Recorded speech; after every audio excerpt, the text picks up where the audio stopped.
मित्रों नमस्कार, मैं हूं सर्वेश और आज हम लोग एथिक्स की मेंस आंसर राइटिंग की जो सीरीज चल रही है उसके 5वीं कक्षा में हम लोग चल रहे हैं। और आज के लिए जो मैंने विषय चयन किया है वो है नैतिक दुविधा या एथिकल डिलेमा। ठीक है, इससे पुराने जो 4 वीडियो हैं पूरी प्लेलिस्ट बनी हुई है, उस पर आप जाकर के देख सकते हैं उन वीडियोस को। वहां पे भी आपको मेंस आंसर राइटिंग में केस स्टडी में हेल्प मिलेगी। अब हम बात करते हैं आज के टॉपिक की। तो आज हमने जो चुना है वो चुना है नैतिक दुविधा या एथिकल डिलेमा। ये क्यों चुना है मैं आपको बता देता हूं। एक बार इस एथिकल डिलेमा से यूपीएससी में क्वेश्चन आ चुका है, मे बी यूपीएससी 2018 में, और एक बार एमपीपीएससी मुख्य परीक्षा में भी ये प्रश्न आ चुका है। ठीक है, दोनों प्रश्नों में थोड़ा सा भेद है, तो उस भेद को जब हम ये पढ़ लेंगे उसके बाद उसको समझेंगे कि उन दोनों प्रश्नों का भेद है। हमारा प्रारूप क्या रहेगा, जिन्होंने पहला मेरा क्लास देखा होगा उन्हें अच्छा तरह याद होगा। भली बात है जो पहली बार देख ले शॉर्ट में समझ लें। पहले हम लोग टॉपिक समझते हैं, टॉपिक समझने के बाद उस पर आए हुए जो प्रश्न हैं, चाहे वो किसी भी लोक सेवा में आए हो, जैसे मध्य प्रदेश का सिलेक्ट किया है मैंने आज और यूपीएससी का सिलेक्ट किया है, और संभावित प्रश्नों की भी चर्चा करते हैं और उनका मॉडल आंसर क्या होना चाहिए इसकी चर्चा करते हैं। तो सबसे पहले हम बात करें एथिकल डिलेमा या नैतिक दुविधा क्या है। ठीक है, यहां से जो प्रश्न आया वो लोक प्रशासन में नैतिक दुविधा। ध्यान रहे, ये प्रश्न आया लोक प्रशासन में नैतिक दुविधा, ये प्रश्न आया है। दोनों में अंतर है थोड़ा सा, उस अंतर को हम आगे देखेंगे। पहले स्पष्ट करते हैं कि ये नैतिक दुविधा या एथिकल डिलेमा क्या होती है। तो एथिकल डिलेमा समझने से पहले हमको ये समझ लेना चाहिए कि दुविधा, ये डिलेमा क्या है। तो डिलेमा एक ऐसी अवस्था होती है जहां आपको निर्णय लेना अनिवार्य हो और आपके समक्ष एकाधिक विकल्प यानी कि एक से अधिक विकल्प उपस्थित हो, और वो विकल्प भिन्न भिन्न हो, और अनेक परिस्थितियां ऐसी भी हों कि वो परस्पर विरोधी हों, और उनमें से एक ही विकल्प को चयन करने का आपके पास अधिकार हो। ऐसी कोई भी परिस्थिति दुविधा होती है। मैं आपको एक दर्शन शास्त्र की दुविधा बताता हूं। दर्शन शास्त्र में अक्सर जो नास्तिक होते हैं वो ईश्वर के विरुद्ध जब तर्क देते हैं तो अनेक प्रकार की इस तरीके की डिलेमा या दुविधा उत्पन्न करते हैं उनके समक्ष। जैसे एक डिलेमा ये हो सकती है, क्या एक ईश्वर सर्वशक्तिमान है? कोई भी ईश्वरवादी ये बात कहेगा कि हाँ ईश्वर शक्तिमान है, तो पुनः एक प्रश्न उठ सकता है कि क्या फिर ईश्वर एक ऐसा पत्थर बना सकता है जिसे वो स्वयं ना उठा सके? तो अब समझिए इसमें दुविधा क्या है कि यदि हम ईश्वर को सर्वशक्तिमान बोलें तो यानी कि वो सारे कार्य कर सकता है, और यदि वो ऐसा कर सकता है तो फिर दुविधा ये है कि इतना बड़ा पत्थर वो कैसे उठाएगा जो वो बना सकता है, जो खुद ही ना उठा सके। तो ये क्या है दुविधा। ये थोड़ा सा हो सकता है जटिल हुआ हो आप लोगों के लिए समझना, तो आसान भाषा में समझते हैं कि मान लीजिए कि आपके जरूरी नहीं कि वो दुविधा नैतिक दुविधा ही हो। हमारे यहाँ दुविधा किसी भी प्रकार की हो सकती है। मान लीजिए कि आजकल आप फ्री हैं, घर पर सब लोग एंजॉय के लिए अलग अलग तरीके ढूंढ रहे हैं। अब आपके पास रिचार्ज के लिए सीमित पैसा है, या तो आप अमेज़न प्राइम का रिचार्ज करा सकते हैं, नेटफ्लिक्स का रिचार्ज करा सकते हैं एंटरटेनमेंट के लिए। आपको पता है एंटरटेनमेंट के ऑनलाइन प्लेटफॉर्म बन चुके हैं आजकल ये लोग। तो आपको एक ही कोई चूज करना है, अमेज़न प्राइम या नेटफ्लिक्स। तो जब दोनों में से एक करेंगे तो दुविधा है, दोनों नहीं कर सकते। तो दुविधा वही है जब एक से अधिक विकल्प उपस्थित हो और उनमें से केवल एक विकल्प को आपको चुनना हो। ठीक है, तो ये दुविधा है। ये मैंने बोर्ड पे लिख भी दिया है इसके बारे में थोड़ा सा, कि ऐसी स्थिति जिसमें निर्णय लेना अनिवार्य हो एवं चयन के लिए एकाधिक भिन्न भिन्न विकल्प उपस्थित हो एवं केवल एक ही विकल्प का चयन करना अनिवार्य हो, ऐसी स्थिति दुविधा कहलाती है। ठीक है, जैसे मान लीजिए कि एक रेस्टोरेंट में जाते हैं और आपके पास सीमित पैसा है, तो आप या तो चाय पी सकते हो या कोल्ड ड्रिंक पी सकते हो, या चाय पी सकते हो या कॉफी पी सकते हो। तो ये भी क्या है, एक प्रकार की दुविधा। अब एक दुविधा या डिलेमा एथिकल डिलेमा कब बनती है, कब एक दुविधा नैतिक दुविधा में परिवर्तित होती है, उसको समझेंगे। जैसे कम से कम एक विकल्प नैतिक हो जाता है किसी दुविधा में, तो वो एथिकल डिलेमा का रूप धारण कर लेते हैं। कम से कम एक हो सकता है, दोनों, तीनों, चारों, सभी नैतिक हो, ठीक है ना, तो वहां पर क्या हो जाएगा, वो नैतिक दुविधा का रूप धारण कर लेगा। इतनी तो बात हुई हमारे सामने कि ये नैतिक दुविधा क्या होती है, ठीक है ना। तो मैं समझता हूं कि आप लोग ये स्पष्ट हो गया होगा कि नैतिक दुविधा क्या होती है। उदाहरण से इसको समझते। मान लीजिए आपके समक्ष एक चुनौती हो कि बाढ़ आई हुई है और उस बाढ़ में आपके पास एक लाइफ बोट है। लाइफ बोट में या तो आप अपनी बहन को बचा सकते हैं या आप माता को बचा सकते हैं, दोनों को एक साथ नहीं बचा सकते। अब आप किसका चुनाव करेंगे, माता का या बहन का? दोनों का बचाना ही आपका स्वाभाविक कर्तव्य है, माता को बचाना भी स्वाभाविक कर्तव्य और बहन को बचाना भी। तो एक प्रकार की दुविधा है और एक नैतिक दुविधा है। अब आते हैं लोक प्रशासन में नैतिक दुविधा क्या होती है। देखिए, जब भी प्रशासन में कोई व्यक्ति जाता है, आप जब प्रशासन में जाएंगे तो अनेक बार ऐसी परिस्थितियां उत्पन्न होती हैं तो आपके सामने नैतिकता के प्रश्न खड़े हो जाते हैं। आपको समझ में नहीं आता कि इस विषय में मैं क्या निर्णय लूं। अनेक बार ऐसा होता है कि जो आपके कानून, आपकी प्रक्रिया, वो आपके जो दया भाव है, करुणा जैसे मूल्य हैं, उनके विरोध में आ जाती है।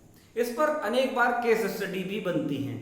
एक चीज याद रखिएगा कि यदि आप नैतिक दुविधा को ठीक से समझेंगे तो केस स्टडीज को सॉल्व करने में फायदा मिलेगा।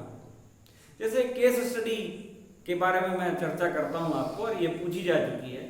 उस केस स्टडी का सारांश ये है कि एक वृद्ध जोड़ा या वृद्ध दंपत्ति आपके पास आते हैं और आप अधिकारी हैं, सक्षम अधिकारी हैं। सक्षम अधिकारी ऐसा अधिकारी जो निर्णय लेता है, और वो जरूरतमंद है किसी योजना, जो नॉर्म्स है यानी कि जो नियम है जिसके तहत उसके अंतर्गत कोई व्यक्ति लाभार्थी बन सकता है, उनमें से वो 3 शर्तों को पूरा करते हैं, एक शर्त को नहीं पूरा करते हैं। आपने अच्छी तरह जान लिया है कि वो लाभार्थी हैं, लेकिन आपके पास कोई भी तरीका ऐसा नहीं कि वो चौथा जो उनका जो शर्त है वो पूर्ण करा सके। अब आपके अंदर करुणा भाव है कि भाई वो मान लीजिए वृद्धावस्था पेंशन है जिसकी उनको बहुत अधिक आवश्यकता है, या स्वास्थ्य लाभ से जुड़ी कोई योजना है जिसकी उनको बहुत अधिक आवश्यकता है। करुणा भाव है, आपका मन कर रहा है कि मुझे उनको कर देना चाहिए, लेकिन कानून, नियम इत्यादि आड़े आ रहे हैं। क्यों आड़े आ रहे हैं? क्योंकि वहां पर जब तक कोई वो चारों नॉर्म्स पूरा नहीं करेंगे तब तक आप उनकी सहायता नहीं कर सकते। तो जब प्रशासन में आप होते हो तो ऐसी अनेक किस्म की दुविधाओं का आप सामना करते हो, और इन दुविधाओं को सामना करने के लिए एक प्रक्रिया है। पहले हम कुछ नैतिक दुविधाओं के, लोक प्रशासन में नैतिक दुविधाओं के उदाहरण ले लेते हैं, और यहीं से आपका उत्तर बन जाएगा एमपीपीएससी पर। एमपीपीएससी में सीधा प्रश्न पूछा गया कि लोक प्रशासन में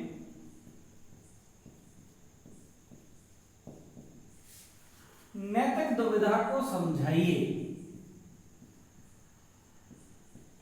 तो शब्द की सीमा अनुसार आप छोटा बड़ा उदाहरण से, ध्यान रहे जब भी समझाइए शब्द आए ना, यहां समझाइए तो आपको क्या करना है, उदाहरण जरूर देना है, कोई व्यवहारिक उदाहरण देना है, ठीक है। ये एक और टिप मैं बता रहा हूं। सीधा प्रश्न है, लोक प्रशासन में नैतिक दुविधा को समझाइए। अब एक लोक प्रशासक जब लोक प्रशासन में होता है तो उसके समक्ष अनेक प्रकार की चुनौतियां होती हैं। पहली जो चुनौती होती है उसको हम कैटेगराइज कर सकते हैं मूल्यों पर द्वंद्व संबंधी चुनौती। मूल्यों का द्वंद्व, यानी कि एक तरफ आपके पास वस्तुनिष्ठता है, आपको जो निर्धारित प्रक्रिया है उसी के अनुसार कार्य करना है। दूसरी तरफ आपके अंदर करुणा की भावना भी है, दया की भावना है, जो कि सिविल सेवक में बहुत जरूरी है। तो अनेक बार कानूनों की वस्तुनिष्ठता और आपके मूल्य करुणा में टकराव होता है। जैसे मैंने अभी पीछे केस स्टडी जो बोली उसमें, जैसे वस्तुनिष्ठता बनाम करण का द्वंद्व।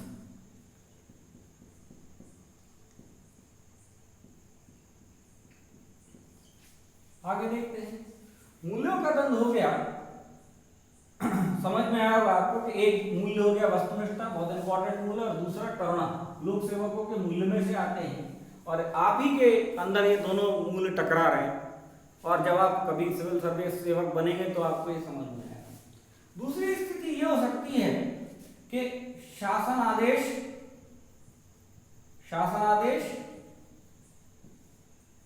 अथवा उच्च अधिकारियों के आदेश आते हैं।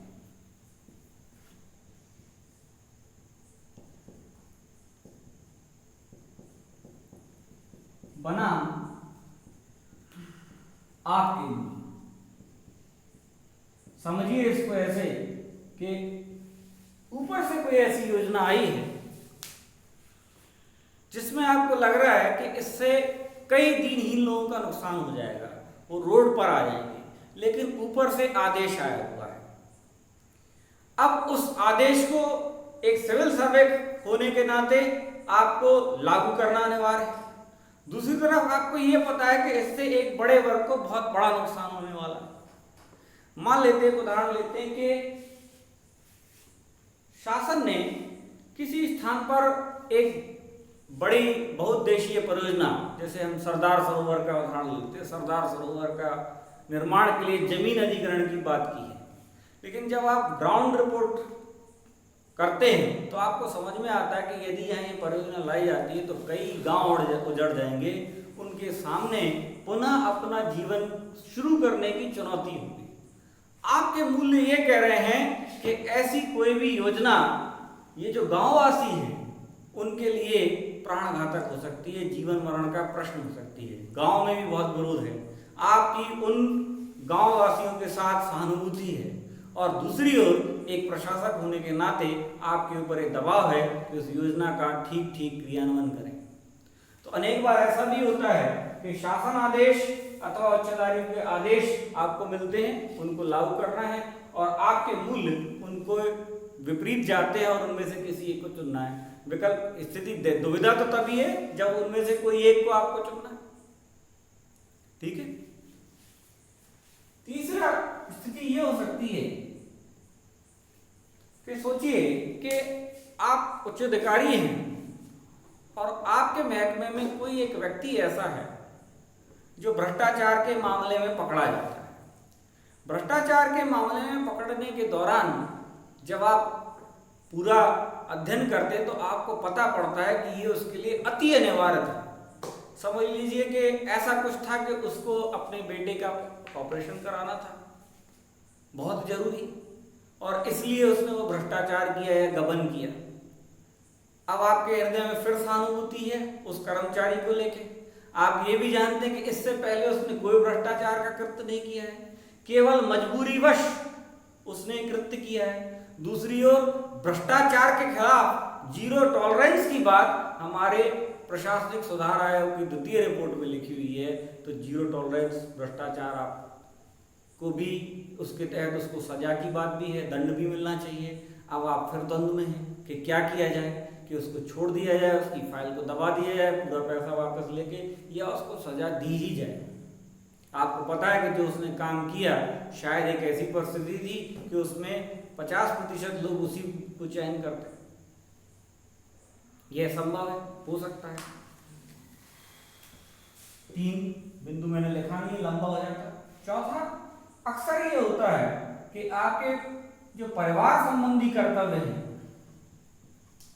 परिवार संबंधी कर्तव्य, और ये अधिकांश जितने भी सिविल सेवक होते हैं उनके साथ ये समस्या आती है, और अच्छे सिविल सेवक उन्हें माना जाता है जो इनको बहुत अच्छे से सामंजस्य स्थापित कर लेते हैं।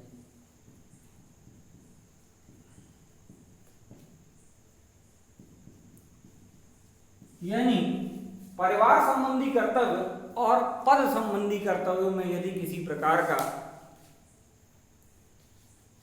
टकराहट होती है, विरोधाभास है, तो आप किसको चयन करेंगे? सपोज दैट आप ऐसी स्थिति में हैं कि आप छुट्टी लेके चले गए हैं, छुट्टी लेके चले गए हैं किस लिए कि आपके घर में आपके पिता का कोई ऑपरेशन होना है, तय हो चुका है, आपने डॉक्टर से डेट ले ली है, आप पूरी प्रक्रिया अपना के गए। अकस्मात आपको आदेश आता है कि एक ऐसी स्थिति उत्पन्न हो गई जहां आपका अपने नौकरी पर दोबारा पहुंचना अति आवश्यक है। अब आपको फैसला लेना है कि परिवार का दायित्व का निर्वहन करें या जो आपके पद का दायित्व है उसका निर्वहन करें। ठीक है, तो ये एक नैतिक दुविधा हो सकती है। मैंने आपको बताया, आप पूरी प्रक्रिया लेके आए। तो ये परिवार संबंधी कर्तव्य और पद कर्तव्य। अक्सर आपने पिक्चरों में देखा होगा कि एक भाई चोर बन जाता है, दूसरा भाई पुलिस बन जाता है। कई कई पिक्चरों में इस तरह की कहानी है, और लास्ट में उससे वो कहता है कि मैं गोली मार दूंगा, रुक जाओ, लेकिन वो रुकता नहीं है दूसरा वाला भाई, और वो गोली मार देता है। तो वहाँ क्या है, एक तरफ अपना सगा संबंधी है और दूसरी तरफ पद का दायित्व है। तो ऐसे में पिक्चर्स में क्या दिखाया जाता है मूवीज में कि पद के दायित्व को वरीयता देता है नायक, और जो व्यक्ति खराब है उसको शूट कर देता है, भले ही वो उसका भाई क्यों ना। बहुत सारी पिक्चरों में इस तरह की स्टोरी आपने देखी होगी। तो परिवार संबंधी कर्तव्य और पद का कर्तव्य, इनमें एक विरोधाभास हो सकता है। इसके बाद हम देखें और क्या समस्याएं हो सकती हैं कार्यालय में, और क्या समस्याएं हो सकती हैं कार्यालय में। कार्यालय में अन्य अनेक ऐसी समस्याएं हो सकती हैं जो कार्य संस्कृति को लेकर के हो। अनेक बार ऐसा होता है कि आपका उच्च अधिकारी कोई ऐसे कृत्य कर रहा है, इस पर भी एक केस स्टडी आ चुकी है यूपीएससी में। उच्च अधिकारी या कोई कलीग, आपका सहायक व्यक्ति, जिसके खिलाफ आपके पास पुख्ता प्रमाण नहीं, लेकिन आपने ये नोटिस किया है कि वो महिला कर्मचारियों के साथ छेड़छाड़ करता है, पर आपके पास प्रमाण नहीं है और उसका प्रभुत्व इतना है उस व्यक्ति का कि कोई महिला उसके खिलाफ आवाज भी नहीं उठाना चाहिए, लेकिन आप रोज देख रहे हैं कि वो छेड़छाड़ करता है। अब आप क्या करेंगे, शिकायत करेंगे या नहीं करेंगे। एक आम नागरिक होने के नाते आपका एक कर्तव्य है कि महिलाओं को उसके उत्पीड़न से बचाएं, लेकिन दूसरी बात यह कि वो आपका उच्च अधिकारी है, आपके पास कोई ठोस प्रमाण नहीं है और कोई महिला खुद नहीं आना चाह रही है आगे, उन्हें भी लग रहा है कि ऐसा ना हमारी नौकरी चली जाए। ऐसी स्थिति में आप क्या करेंगे। तो कई बार कार्य संस्कृति पर इस प्रकार के बहुत सारे समस्याएं उत्पन्न हो जाती हैं। अब जो ये तो हुई समस्या की बात, इतने शब्दों में आप समझा देंगे अच्छे से कि नैतिक दुविधा क्या होती है, लोक प्रशासन में नैतिक दुविधा को क्या। अब इसके बाद जो है यूपीएससी में जो प्रश्न आया वो प्रश्न ये आया कि नैतिक दुविधाओं के समाधान को, नैतिक दुविधाओं के समाधान के प्रक्रम को स्पष्ट कीजिए, प्रक्रम को स्पष्ट कीजिए।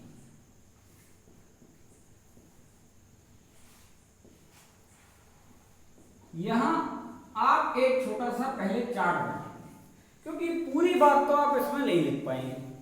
तो चार्ट जो होता है वो पूरक का कार्य करता है, ठीक है। उससे क्या होगा कि हमको सुविधा हो जाएगी, हम ज्यादा चीजें लिख पाएंगे, ठीक। तो एक पूरा प्रक्रम है, प्रक्रम में हम क्या लिखेंगे, एक पहले चार्ट बनाएंगे। उस चार्ट में क्या करेंगे, सबसे पहले नैतिक दुविधा की पहचान। ये नैतिक दुविधा है क्या, सबसे पहले तो उसकी पहचान होना चाहिए। ध्यान रहे कि जो आपकी कॉपी है, मैं कई बार कॉपी की चर्चा कर चुका हूं कि भाई जैसे क्रिकेटर के लिए एक पिच होती है वैसी आपकी कॉपी है।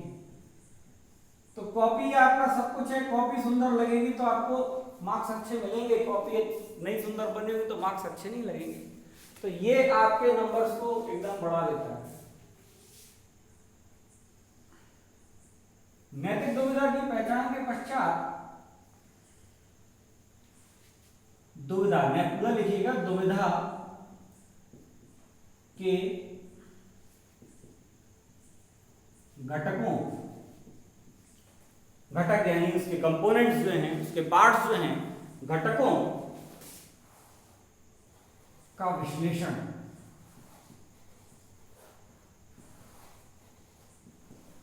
यहाँ घटक के स्थान पर आप विकल्प भी लिख सकते हैं। विकल्पों का विश्लेषण, विश्लेषण करेंगे कौन कौन से विकल्प दिए हुए हैं।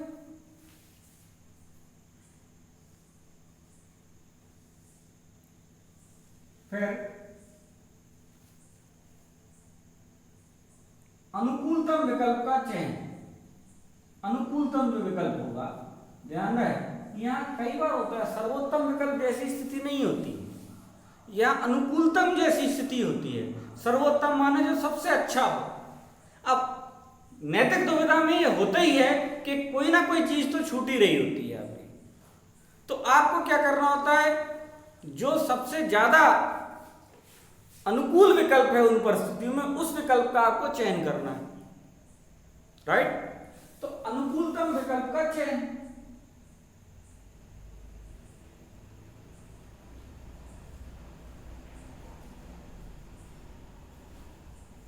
और लास्ट बॉक्स बनाएंगे दुविधा का समाधान।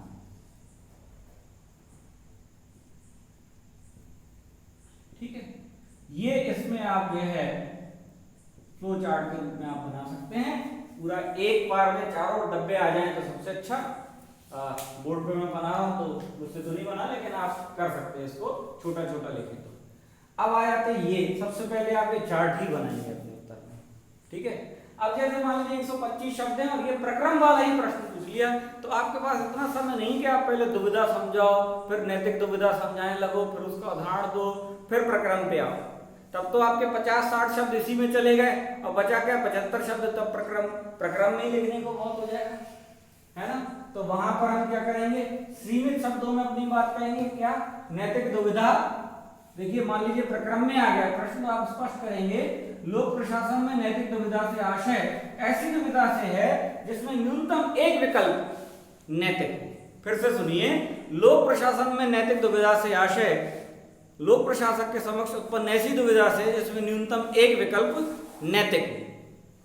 ठीक है, और सीधे फिर आ जाइए कि इसके समाधान के लिए निम्नलिखित प्रक्रम को अपनाया जाना चाहिए।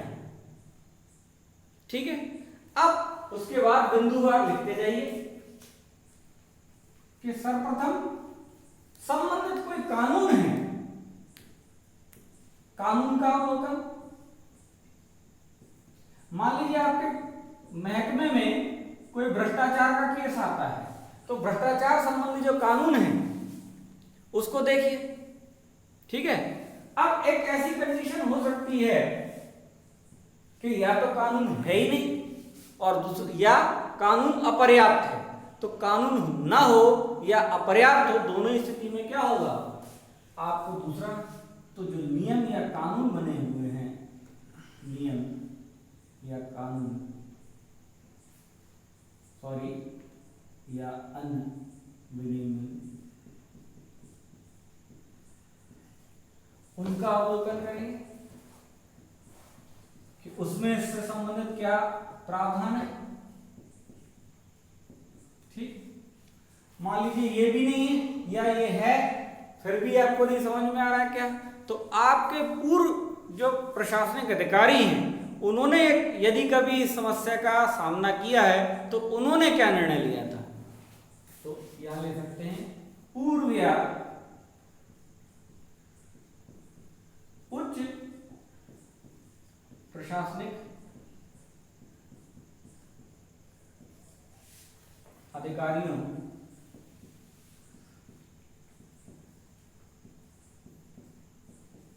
द्वारा लिए गए निर्णय का अवलोकन। ये काफी होता है,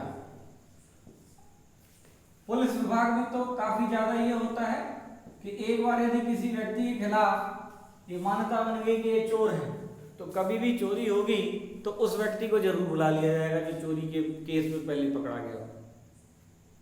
समझ रहे?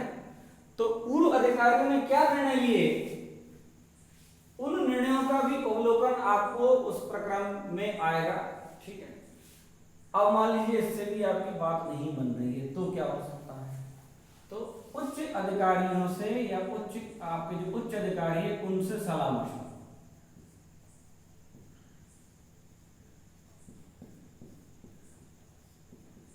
सलाह मांग सकते हैं, इसमें कोई बुराई नहीं है। कि मान लीजिए आप कहीं पर पोस्टेड हैं और आपको नहीं समझ में आ रहा है, एसडीएम है, आपको नहीं समझ में आ रहा है कि इस विषय में आप क्या निर्णय लें, तो आप अपने डीएम से सलाह ले सकते हैं कि मुझे इस निर्णय में इस विषय में क्या करना चाहिए। ठीक है, ये बुरा नहीं माना जाता है। ठीक है, कई बार तो इसको अप्रिशिएट भी किया जाता है। तो उच्च अधिकारियों से सलाह ले सकते हैं। ठीक है, कि भाई क्या किया जाना चाहिए। अब आप मान लीजिए कि ऐसी स्थिति बन रही है कि आपका ऊपर जो 4 विकल्प बने हुए हैं उनसे काम नहीं हो रहा है, नहीं समझ में आ रहा है आपको क्या। तो आप ये देखिए कि नैतिक मूल्यों